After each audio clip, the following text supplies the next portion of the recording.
ಸತೀಶ್ ಅವರೇ, ಪ್ರಶಾಂತಿ ಅವರೇ, ಒಂದ್ ನಿಮಿಷ. ಪ್ರಶಾಂತಿ ಅವರೇ ಒಂದ್ ನಿಮಿಷ, ಸತೀಶ್ ಅವರೇ ಒಂದ್ ನಿಮಿಷ. ಯಾರಿಗಾರು ಒಬ್ರಿಗೆ ಕೇಳಿಸ್ತಾ? ಸತೀಶ್ ಅವರೇ ಒಂದ್ ನಿಮಿಷ, ಪ್ರಶಾಂತಿ ಅವರೇ ಒಂದ್ ನಿಮಿಷ, ಸುರ್ಬೀರ್ ಒಂದ್ ನಿಮಿಷ, ಪ್ರಶಾಂತಿ ಅವರೇ, ಸತೀಶ್ ಅವರೇ ಒಂದ್ ನಿಮಿಷ. ಕೇಳಿಸ್ಕೊಳ್ಳಿ.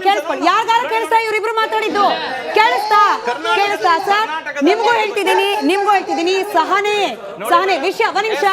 ಇವತ್ತು ಇಲ್ಲಿ ನಾವು ಎಕ್ಸ್ಪೆಕ್ಟ್ ಮಾಡ್ತಾ ಇರೋದು ಪ್ರತಿಯೊಬ್ಬ ಕನ್ನಡಿಗರಿಗೂ ಕೂಡ ಸತ್ಯ ಯಾವುದು ಸುಳ್ಳು ಯಾವುದು ಅಂತ ಹೇಳಿ ಗೊತ್ತಾಗಬೇಕು ಅಂತ ಹೇಳಿ. ನೀವು ಕಿರ್ಚೋದ್ರಿಂದ ಜನರಿಗೆ ಡಿಸ್ಟರ್ಬ್ ಆಗತ್ತೆ ಹೊರತು ಒಂದೇ ಒಂದು ಫ್ಯಾಕ್ಟ್ಸ್ ಹೋಗೋದಿಲ್ಲ. ಮೇಡಮ್ ಧ್ವಜ ಇಟ್ಕೊಂಡು ಕೂತಿದ್ದೀರಿ, ಹೇಳಿ, ನೀವು ಮಾತನಾಡಿ, ಹಿರಿಯರಿದ್ದೀರಿ, ಮಾತಾಡಿ.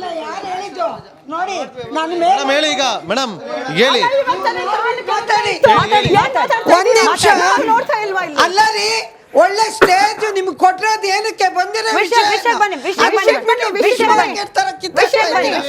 ಒಂದ್ ನಿಮಿಷ.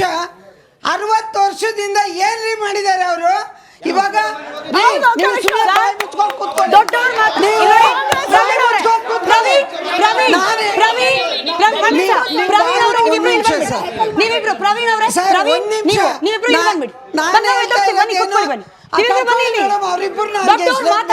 ಕೇಳಿಸ್ಕೊಳ್ಳಿ, ತಪ್ಪಿದ್ರೆ ಆಮೇಲೆ ಅಪ್ಡೇಟ್ ಮಾಡಿ. ಮಾತಾಡ್ತಾ ಇದ್ದೀರಾ? ಅವರು ರಾಹುಲ್ ಗಾಂಧಿ ಜೋಡೋ ಅಂತಾನೆ, ಇವರು ತೋಡೋ ಅಂತಾರೆ. ತೋಡಕ ಇರೋದು ಅಲ್ಲ. ನಾವು MP ಏನಕ್ಕೆ MP ರೀ? ಒಂದ್ ನಿಮಿಷ, ನಾನು ಮೋದಿ ಬಗ್ಗೆ ಹೇಳ್ತಾ ಇಲ್ಲ. ಒಂದ್ ನಿಮಿಷ, ಸಿದ್ದರಾಮಯ್ಯ ಬಗ್ಗೆ ಹೇಳ್ತಾ ಇಲ್ಲ, ಮೋದಿ ಬಗ್ಗೆ ಹೇಳ್ತಾ ಇಲ್ಲ, DK ಸುರೇಶ್ ಬಗ್ಗೆ ಹೇಳ್ತಾ ಇಲ್ಲ.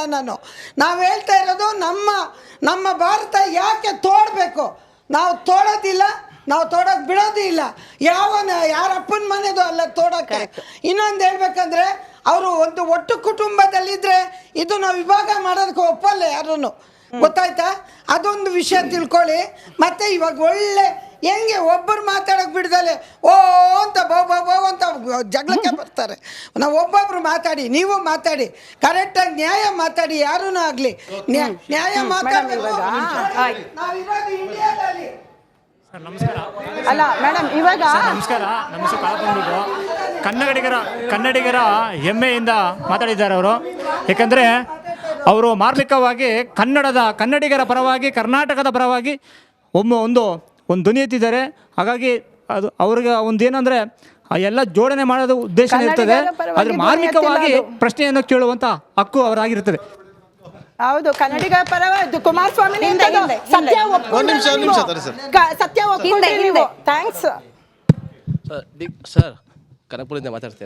ಕೂತ್ಕೊಳ್ಳಿ ಸರ್. DK ಸುರೇಶ್ ಅವ್ರ ಬಗ್ಗೆ ಮಾತಾಡಕ್ಕೆ ಫಸ್ಟ್ ಹೇಳೋದು ನಾನು, JDS ಅವ್ರಿಗೆ BJP ಅವ್ರಿಗೆ ಯಾವ ನೈತಿಕತೆನೂ ಇಲ್ಲ. ನೈತಿಕತೆನೇ ಇಲ್ಲ. ಏನಕ್ಕೆ ಅಂತ ಕೇಳಿದ್ರೆ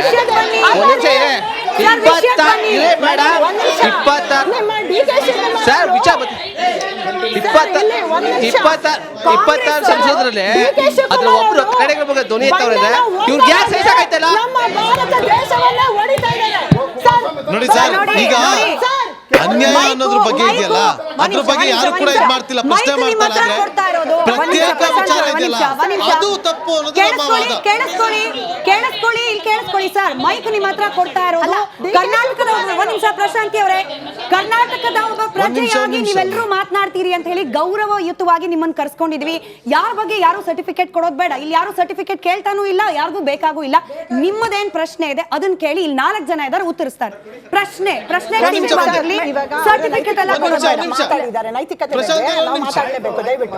ಯಾಕೆ ಹೋಗ್ತೀರಿ? ಅವ್ರು ಮಾತನಾಡಿದ್ರು ನಾವು ಬೇಡ ಅಂತ ಯಾಕೆ ಹೋಗ್ತೀರಿ ಅಲ್ಲಿಗೆ? ನಮಸ್ತೆ, ನಾನು ಅಖಿಲ ಕರ್ನಾಟಕ ಬ್ರಾಹ್ಮಣ ರಾಜಕೀಯ ವೇದಿಕೆಯಿಂದ ಬಂದಿದ್ದೀನಿ. ನನ್ನ ಹೆಸರು ಲಕ್ಷ್ಮೀಶ್ರೀ ಅಜಯ್ ಅಂತ, ಬಸವನಗುಡಿಯಿಂದ ರೆಪ್ರೆಸೆಂಟ್ ಮಾಡ್ತೀನಿ. ನನ್ನ ಒಂದೇ ಪ್ರಶ್ನೆ ಏನು ಸಿದ್ದರಾಜು ಸರ್ಗೆ ಅಂದರೆ, ಸುರೇಶ್ ಅವರು ಅವರ ಅನುದಾನ ಕೇಳ್ತಿರೋದ್ರಲ್ಲಿ ನಮ್ಮ ಯಾವುದೇ ತಕರಾರಿಲ್ಲ, ಅದನ್ನು ಕೇಳಬೇಕಾದ್ದೇ ಕೇಳಲಿ. ಆದರೆ ಈ ವಿಭಜನೆ ನಮ್ಮ ದೇಶವನ್ನ ವಿಭಜನೆ ಅನ್ನೋ ವರ್ಡೇ ಬರಬಾರ್ದು. ಅದು ಮಾಡಿರೋದು ಒಂದೇ ನಮ್ಮ ಖಂಡನೀಯ. ಅದು ಯಾವತ್ತೂ ಮಾತಾಡಬೇಡಿ, ಅದು ನಾವು ಆಗಕ್ಕೂ ಬಿಡೋದಿಲ್ಲ, ನಾವು ಭಾರತೀಯರಾಗಿ ಆಗಕ್ಕೂ ಬಿಡಲ್ಲ. ಇದು ಎಷ್ಟು ತೊಂದರೆ ಆಗುತ್ತೆ, ಎಲ್ಲರಿಗೂ ರಾಂಗ್ ಇನ್ಫಾರ್ಮೇಷನ್ ಹೋಗುತ್ತೆ ಅನ್ನೋದಕ್ಕೆ ನಾನು ಮಹಿಳೆಯಾಗಿ ಗೃಹಿಣಿಯಾಗಿ ನಾನು ನನ್ನ ಮನೆಗೆ ನಾನೇ ರಾಣಿ, ನಾನು ಅದನ್ನು ನೋಡ್ಕೊಳ್ತಿದ್ದೀನಿ ಅಂತ ಅಂದಾಗ ಇದು ವಿಭಜನೆ ಮಾತು ನಮ್ಮ ಮನೆಗೂ ಅದು ನಾಳೆ ತೊಂದರೆ ಆಗುತ್ತೆ. ನನ್ನ ಮಕ್ಕಳು ನಾಳೆ ಕೇಳ್ತಾರೆ, ಅಯ್ಯೋ ರಾಜಕೀಯ ವ್ಯಕ್ತಿಗಳೇ ಈ ರೀತಿ ವಿಭಜನೆ ಎಲ್ಲ ಮಾಡ್ತಿರುವಾಗ ನಾಳೆ ನನಗೂ ಬೇರೆ ಮಾಡಿಕೊಡು, ನನಗೆ ಆಸ್ತಿ ಕೊಡು, ಇದು ನಾಳೆ ಅಲ್ಲಿಗೂ ಬರುತ್ತೆ. ವಿಭಜನೆ ಅನ್ನೋ ಮಾತೆ ನಮ್ಮ ಇಡೀ ದೇಶದಲ್ಲಿ ಬರಬಾರ್ದು. ಅದು ಖಂಡಿಸ್ತೀನಿ ನಾನು. ಸಿದ್ದರಾಜ್ ಅವರೇ, ಅವರ ನಿಮಿಷ ಸಿದ್ದರಾಜ್ ಅವರೇ, ಅವರ ನೇರ ಪ್ರಶ್ನೆ ಇದಾಗಿತ್ತು. ನಾವು ಕೂಡ ಅದನ್ನ ಹೇಳ್ತಾ ಇರೋದು, ಅನ್ಯಾಯದ ಬಗ್ಗೆ ಧ್ವನಿ ಎತ್ತಿದ್ರ ಬಗ್ಗೆ ನಮ್ದು ಯಾವುದೇ ರೀತಿಯಾದಂಥ ಪ್ರಶ್ನೆಗಳಿಲ್ಲ. ಆದ್ರೆ ಪ್ರತ್ಯೇಕ ರಾಷ್ಟ್ರದ ಕೂಗಿದೆಯಲ್ಲ, ಯಾಕೆ ಬಂತು? ಅಲ್ಲ, ಅವ್ರು ಕೇಳಿದ್ದು ಅದೇ, ನಾವು ಹೇಳಿರೋದು ಅದನ್ನೇ. ನಾವು ಹೇಳಿದ್ವಿ, ಅನಿವಾರ್ಯತೆಯನ್ನ ಸೃಷ್ಟಿ ಮಾಡಬೇಡಿ.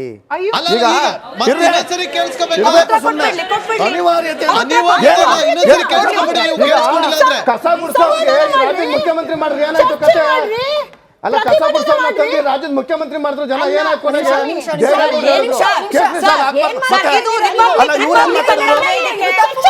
ಚರ್ಚೆ ಮಾಡಿ, ನೀವು ಚರ್ಚೆ ಮಾಡ್ರಿ. ಕಸ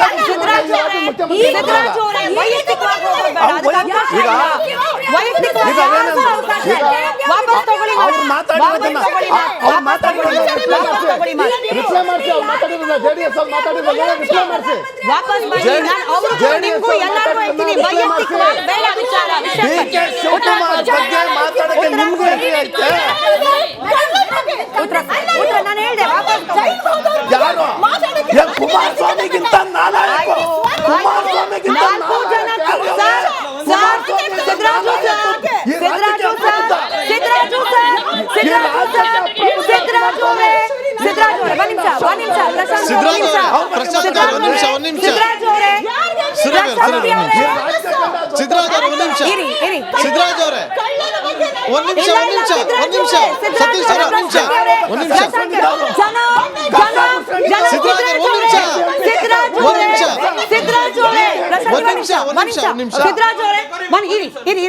ಸಿದ್ದರಾಜ್ ಅವರೇ, ಎಲ್ಲಾರ್ಗು ಇಲ್ಲಿ ಕೂತಿರೋ 4 ಜನ ಕೇಳ್ತಿದ್ದೀನಿ. ಕೂತ್ಕೊಳ್ಳಿ ನೀವು. ನೋಡಿ ಸಿದ್ದರಾಜ್ ಅವರೇ, ನಾನು 4 ಜನಕ್ಕೂ ಹೇಳ್ತಾ ಇದ್ದೀನಿ, 4 ಜನ ಕೂತ್ಕೊಳ್ಳಿ. ಇಲ್ಲಿ ಯಾವುದೇ ವೈಯಕ್ತಿಕ ವಿಚಾರಕ್ಕೆ ಹೋಗ್ಲಿಕ್ಕೆ ಅವಕಾಶ ಇಲ್ಲ.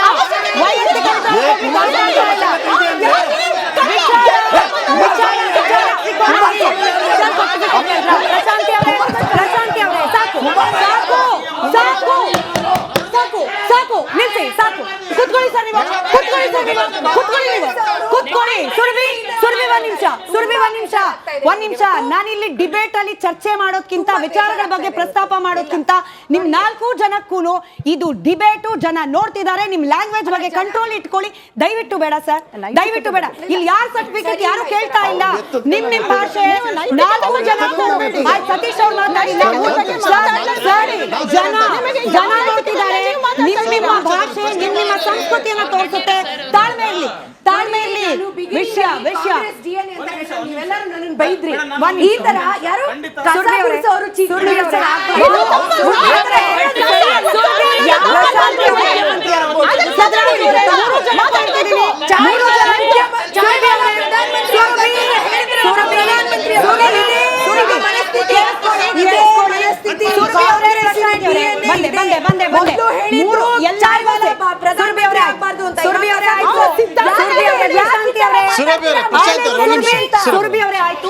ಎಲ್ಲರಿಗೂ ಮತ್ತೆ ನೆನಪು ಮಾಡೋ ಅವಶ್ಯಕತೆ ಇಲ್ಲ. ಎಲ್ಲರೂ ಕೂಡ ಪ್ರಜ್ಞಾವಂತರಿದ್ದೀರಿ. ನಿಮ್ ಬಾಯಲ್ಲಿ ಬರೋ ಪದಗಳು ನಿಮ್ಮ ಸಂಸ್ಕೃತಿಯನ್ನ ಜಡ್ಜ್ ಮಾಡುತ್ತೆ.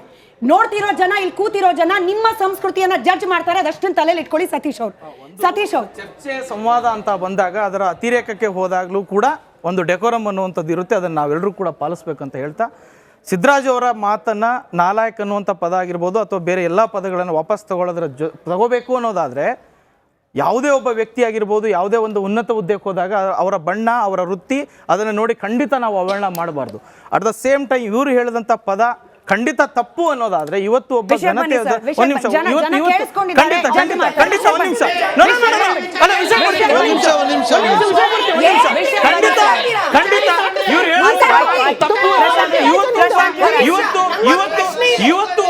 ಘನತೆವೆತ್ತಂತಹ ಒಬ್ಬ ಮಾಜಿ ಮುಖ್ಯಮಂತ್ರಿಗಳು ಒಬ್ಬ ಸಂಸದನ ವಿರುದ್ಧ ಮಾತಾಡ್ತಾರೆ. ಎಂತ ಪದ? ಒಂದು ಕಲ್ಲು ಹೊಡೆಯವನ್ನ ತಗೊಂಡ್ಬಂದು MP ಮಾಡಿದ್ರೆ ಇನ್ನೇನ್ರಿ ಆಗುತ್ತೆ? ಆದ್ರೆ ಈ ಪದ ಏನು? ಇಲ್ಲಿ ಬೇಡ ಸರ್, ಹಾಗಾದ್ರೆ ಈ ಪದ ಬನ್ನಿ. ಹೇಳಿ. ರಾಜ್ಯ ಖಂಡಿತ ಕಾರ್ಯನಿರ್ವಾಹಕ